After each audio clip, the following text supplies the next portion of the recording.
What is up everybody? In this video we are doing a carbon plate shootout. We're doing the on Cloudboom Echo, can never remember its name, against the Skechers GoRun Razor Elite. Hey, what is up everyone, and welcome back to the channel, people. How are we all doing? Let me know in the comments and while you're down there, which brand ticks your boxes. Is it the On Running brand or is it Skechers? Have you tried either of these two? Now this is quite a sort of tight market in terms of people who buy these shoes. I'm hoping to have converted about, well, all of you to Skechers by now, but I wanted to talk about the On Running shoe as well, because basically I've done a sort of race vlog video of both of these shoes. I did a half marathon, London Landmarks half in this, and I did a I think it was the Olympic Park 10k in this shoe. So both have had sort of the vlog experience, so I thought it'd be a cool matchup actually. Both are sort of carbon plated racing shoes. They are marathon shoes to a degree. They're sold as marathon shoes, although I would not wear either for a marathon, and I'll come on to why in a bit. But before we do which one I prefer and why and all that kind of stuff, let's do the stats and features first. Okay people, let's start with my old favourite, the Skechers. Isn't it a beautiful thing? I love it, and you can get it on the Skechers website, people. Go and grab a pair. Now this is awesome. Over 10k.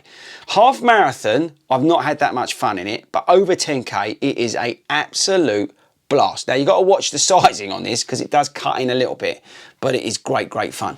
You've got Goodyear rubber, you've got M-Strike technology, which is all about heel to toe transition. You've got Hyperburst, and you've got this like winged shape carbon plate. Now that's adding stability, but also adding the sort of carbon plated effectiveness across the width of the shoe. So a lot of the carbon plates, they're a similar sort of shape, but this thing's like a winged shape, so it just adds a little bit more propulsion, but also stability. It feels like a racing flat, this shoe. It's got nothing to it. You're basically strapped onto the Hyperburst and carbon plate. In terms of weight, let's do the weight.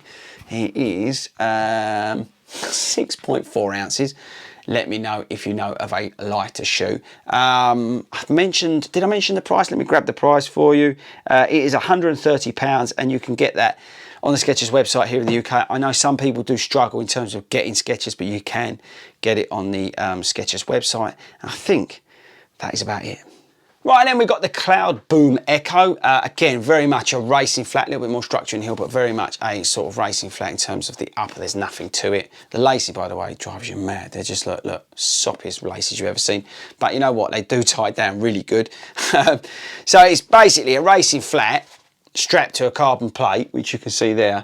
Then you've got the Cloudtech technology from On Running, which hopefully you've seen how they expand and compress and all that kind of stuff as you're running along. You've got the Helion foam in there.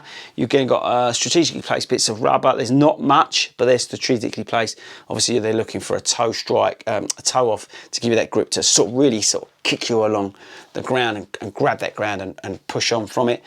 In terms of fit, this is a UK 9.5, fits true to size. I've had no problem in terms of fitting with either of these shoes, but like I said, with the Skechers, you do have to be a little bit careful because they do cut in there. Oh, weight, and price, stand by 195 quid, which I think is a bit trumpy, but we are talking sort of super shoe going into that range, and that's 8.25 ounces, which is still light, but when you compare it to the Skechers, that's almost like 2 ounces lighter.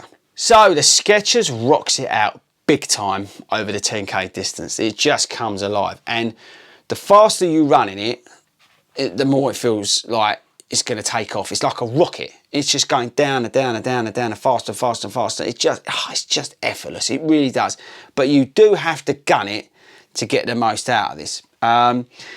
The Cloudboom, because it is meant to be a marathon shoe, I have found it is more suited for me over the half marathon distance than the 10k distance. I do prefer this over the 10k distance. Why? I just feel like, as I said, that's just like a maniac over 10k. This I can get away with on the half marathon distance, and it just feels that little bit quicker. If you've not seen the video of the London Landmarks half, basically I started on the start line and had all the elites behind me, so I had to get out of Dodge pretty lively, and this thing just went bosh. But I was able to maintain and hold the pace really well in this shoe, and I was really pleasantly surprised over the half marathon distance how much it kept me going, and just felt really alive under my feet when I wanted to pick it up. I was sort of cruising for a while at goal pace because I'm in marathon training, and then when I got to the end of the race I wanted to pick it up again, and it just came back at me, and I really appreciated that. It is light enough, a bit of grass there, random. It is light enough to be in that sort of hyper shoe sort of arena. It is a lot of fun, but I wouldn't wear it over the marathon distance. So I think actually the two complement each other in a way. This is a fantastic half marathon shoe, slightly different to your norm. You know, if you don't like the Saucony Speed because it's too unstable, or the Pro is just not rocking your boat, then I would have a look at this. I know it's really pricey, okay, and actually I should have said it at the start, I was sent both of these shoes by the two different manufacturers, but I can still say what I like.